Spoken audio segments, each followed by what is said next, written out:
साल 2018 की बात है। उत्तराखंड के एक छोटे से पहाड़ी गांव में रहने वाला रोहित अपने परिवार के साथ खुशहाल जिंदगी जी रहा था। लेकिन एक रात सब कुछ बदल गया।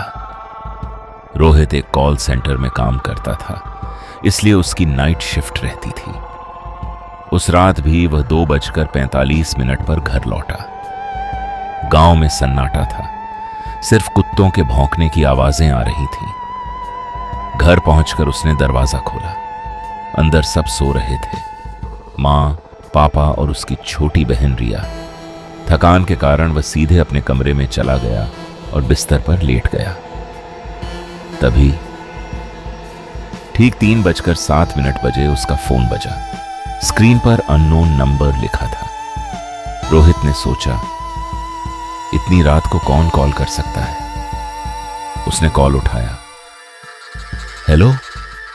कुछ सेकंड तक सन्नाटा, फिर एक धीमी कांपती हुई लड़की की आवाज आई, भैया मुझे बचा लो। रोहित चौंक गया। कौन बोल रहा है? आवाज फिर आई, मैं रिया, मुझे बहुत डर लग रहा है। रोहित का दिल जोर जोर से धड़कने लगा। उसने तुरंत बगल वाले कमरे में जाकर देखा। रिया अपने बिस्तर पर गहरी नींद में सो रही थी। वह वापस कमरे में आया, हाथ कांप रहे थे। तुम कौन हो? यह मजाक बंद करो, रोहित गुस्से में बोला। फोन के दूसरी तरफ से हल्की हंसी सुनाई दी और फिर आवाज आई, अगर मैं मजाक कर रही हूं तो पीछे मत देखना। रोहित का शरीर जैसे जम गया।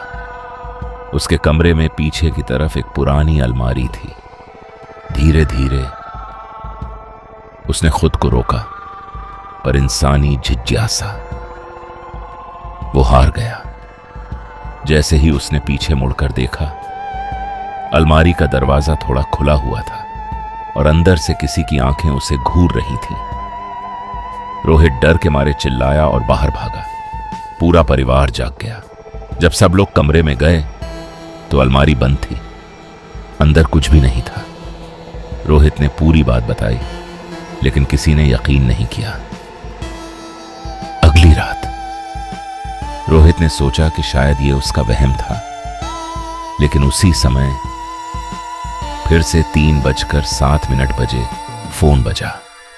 इस बार उसने डरते हुए कॉल उठाया। अब भी नहीं माने, वही आवाज। रोहित कांपते हुए बोला, तुम चाहती क्या हो? आवाज बोली, मैं यही हूं, तुम्हारे घर में, और अब मैं अकेली नहीं हूं।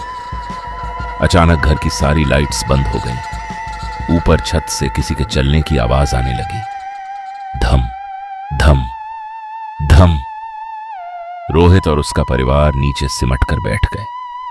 फोन अब भी चालू था और उस तरफ से कई आवाजें आने लगीं, रोने की, चिल्लाने की और किसी के हंसने की। फिर आखिरी लाइन आई, अब तुम्हारी बारी है, और कॉल कट गया।